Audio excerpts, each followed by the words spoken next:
이번 시간에는 지난 시간에 이어서 허생전 5차시 살펴보려고 합니다. 위기 부분입니다. 부분 내용 확인합니다. 발단 부분에서는 가난하고 무능한 선비 허생이 아내의 질책에 독서를 중단하고 집을 나가는 내용이 나왔었습니다. 그리고 전개를 세 부분으로 나누었었는데요. 전개 첫 번째 부분에서는 허생이 변 씨에게 빌린 돈으로 매점 매석을 하여 큰 돈을 버는 내용이 나왔었고요. 전개 두 번째에서는 도둑들을 빈섬으로 데리고 가서 이상사회 건설을 시도하는 내용이 나왔습니다. 전개 세 번째에서는 집으로 돌아온 허생은 변 씨와 친분을 맺고 변부자는 이완 대장에게 허생을 추천하는 내용이 나왔습니다. 본문 부분 살펴봅니다. 위기 부분까지만 이번 시간에 살펴보는데요. 밤이 되자 이 대장은 수행하는 병졸들을 모두 물리치고 변부자와 단둘이 허생의 집을 찾아갔다. 변부자는 이 대장을 잠시 살인문 밖에 기다리게 하고 혼자 안으로 들어가 허생에게 이 대장이 몸소 찾아온 까닭을 이야기하였다. 허생은 변부자의 말을 들은 채 만체하였다. 차고 온 술병이나 어서 내놓으시오. 변 부자는 하는 수 없이 술병을 풀어 둘이서 잔을 주고받았다. 그러나 변 부자는 술을 마시면서도 문 밖에 세워둔 이 대장에게 마음이 쓰였다. 그래서 거듭 이야기를 하였지만 허생은 도무지 아랑곳하지 않았다. 어느덧 밤이 깊었다. 그제야 허생은 손님을 좀 불러볼까 하였다. 그러나 이 대장이 방으로 들어와도 허생은 자리에서 일어나지도 않았다.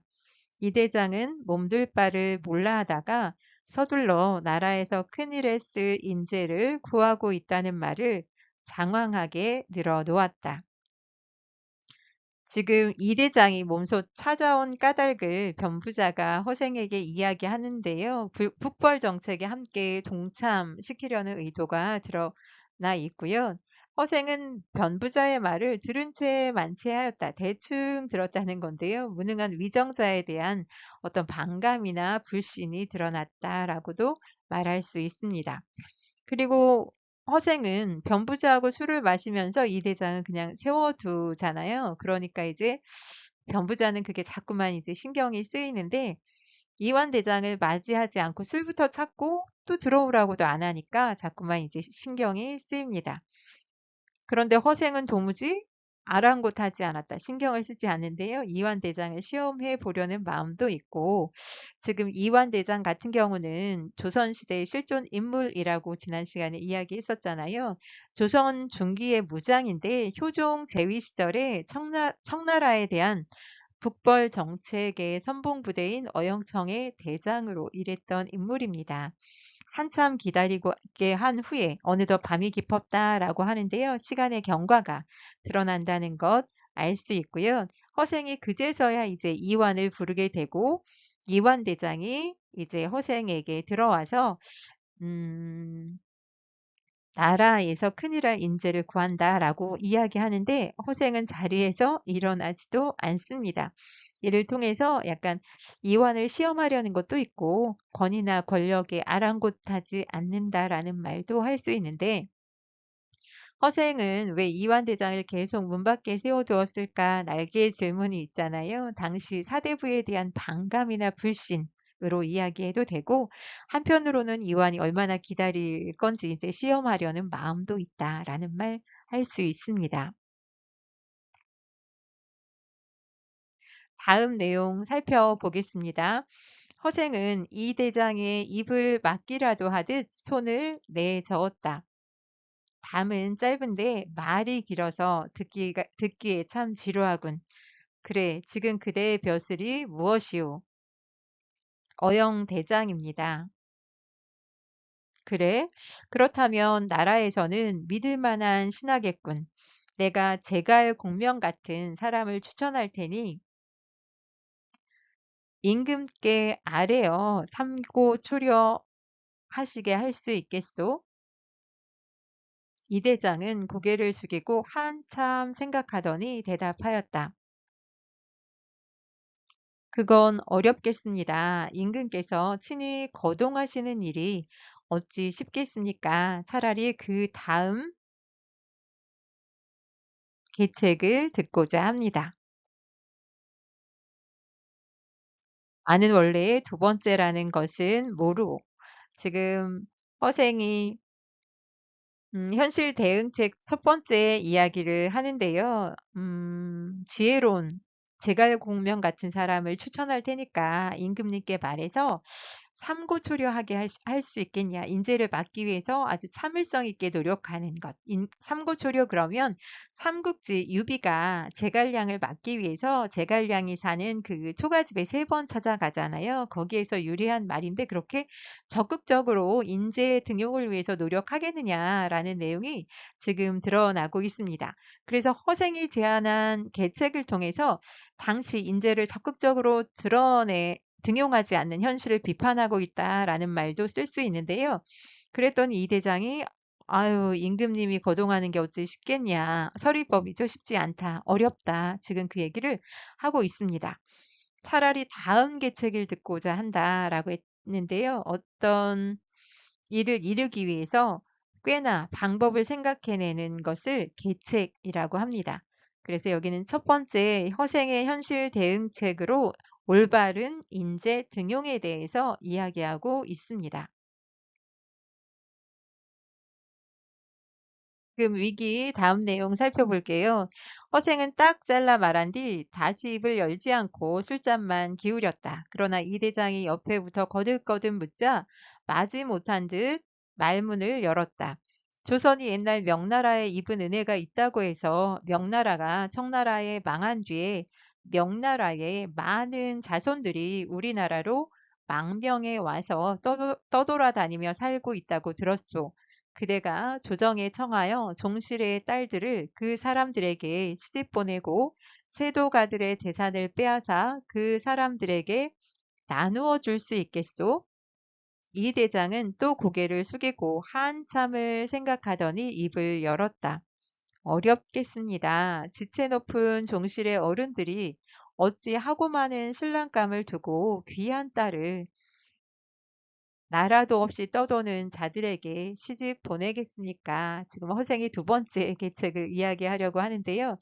조선이 옛날 명나라에 입은 은혜는 임진왜란 때 명나라에서 조선에 파병한 것, 도와줬던 걸 지금 이야기하고 있는데 그 은혜를 입었다고 해서 명나라가 청에 망한 다음에 그 명나라 자손들이 우리나라에 들어와서 살고 있는데 종실의 딸, 임금의 친족들을 그 사람들에게 그 시집 보내고 세도가의 재산을 빼앗아서 그 명나라 후손에게 나눠줄 수 있겠느냐라고 해서 허생의 현실 대응책 두 번째로 북벌 계획의 허구성을 지적하면서 종실과 세도가의 기득권을 폐지하면 좋겠다는 내용이 드러나는데요. 당시 사대부들이 청나라에 당한 치욕을 씻고 임진왜란 당시 조선을 도와준 명나라의 의리를 지키기 위해서 청을 정벌해야 한다고 그 북벌 정책을 주장하기도 했는데 이 허생은 그 북벌 계획이 얼마나 허구적인지를 지적하면서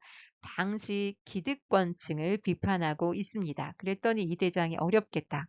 어떻게 임금의 친족을 나라도 없이 떠도는 자에게 시집을 보낼 수 있겠냐라고 해서 불가능하다라고 이야기하고 있는데요. 당시 정치에 반영된 현실로 허구적인 북벌론을 내세우고 친명 배청 정책을 펼치는 현실이 드러납니다. 친명은 명나라하고 이제 친하고 청나라를 배격한다는 의미입니다. 위기 부분인데요. 이것도 어렵다, 저것도 어렵다. 도대체 그럼 뭘 할 수 있단 말이요? 그럼 아주 쉬운 일이 한 가지 있는데 할 수 있겠소? 그 말씀을 듣고자 합니다. 무릇 천하를 도모하고자 한다면 먼저 호걸들과 사귀지 않으면 안 될 것이요. 남의 나라를 치고자 한다면 첩자를 보내지 않고는 성공할 수 없는 법이요. 지금 청나라가 천하의 주인이라고는 하지만 중국 사람들과는 친하지 못한 판이니 다른 나라보다 먼저 항복을 한 우리나라를 제일 믿고 있을 게 아니오. 그러니 우리가 당나라, 원나라 때처럼 우리나라 젊은이들을 청나라에 유학 보내어 벼슬도 하고 상인들도 자유로이 왕래할 수 있도록 해달라고 하면 우리의 청을 기쁘게 받아들일 것이요. 그러면 나라 안에서 젊은이들을 뽑아 지금 허생이 세 번째 계책을 이야기하고 있는 건데요. 그 말을 하기 전에 첫 번째, 두 번째 다 어렵다고 했잖아요. 그러니까 이것도 어렵다, 저것도 어렵다. 그럼 뭘 하겠냐? 집권층의 무능함을 비판하고 있고요. 무릇 천하를 도모하고자 한다면 도모의 뜻은 어떤 일을 이루기 위한 대책과 방법을 세우는 것을 말하고 호걸은 지혜와 용기가 뛰어나고 기계와 풍모가 있는 사람을 호걸이라고 합니다. 그러면서 이제 우리나라가 청나라하고 문물을 교류했으면 좋겠다라는 의미로 지금 몇 가지를 이야기하고 있습니다. 그 자제들을 유학 보내고 상인들도 왕래하게 하고 그럼 좋지 않겠냐라고 이야기하고 있습니다. 이어지는 내용입니다. 대놈처럼 변발을 시키고 대놈 옷을 입혀 들여보내 그중 선비들은 청나라에서 과거를 보도록 하고 장사치들은 멀리 강남에까지 들어가 그들의 실정을 정탐하게 하는 거요. 그러면서 그곳의 호걸들과 사귀게 한다면 그때 비로소 천하를 도모하여 병자호란의 치욕을 씻을 수 있을 것이오. 허생이 제안하니까 이 대장은 얼빠진 듯 가만히 듣고 있다가 겨우 입을 열었다. 사대부들이 모두 몸을 삼가고 예법을 지키는 마당에 누가 제 자식의 머리를 깎고 대놈 옷을 입히겠습니까? 거절이잖아요. 지금 대놈 그러면 청나라 사람을 얕잡아 이르는 말이고 변발은 만주족의 풍습으로 나머지는 다 깎고 뒷부분만 머리를 남겨서 길게 늘어뜨리는 걸 이야기하고요. 강남 그러면 중국 양쯔강 남쪽 지역을 이르는 말로 남쪽의 먼 곳이라는 뜻으로도 쓰입니다.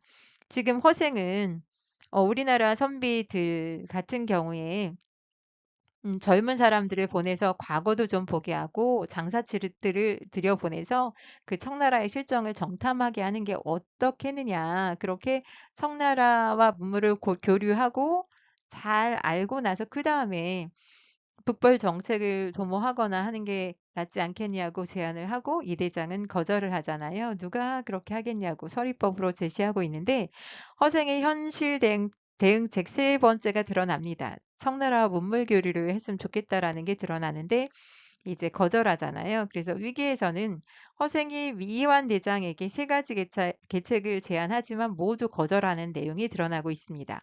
적극적으로 인재를 등용했으면 좋겠다. 거절했고요. 그리고 기득권층의 기득권을 좀 내려놨으면 좋겠다라는 내용이 드러났고 세 번째는 청나라와 문물 교류를 좀 했으면 좋겠다라는 게 드러났지만 모두 어렵다고 이야기하고 있습니다. 오늘은 여기까지 하겠습니다.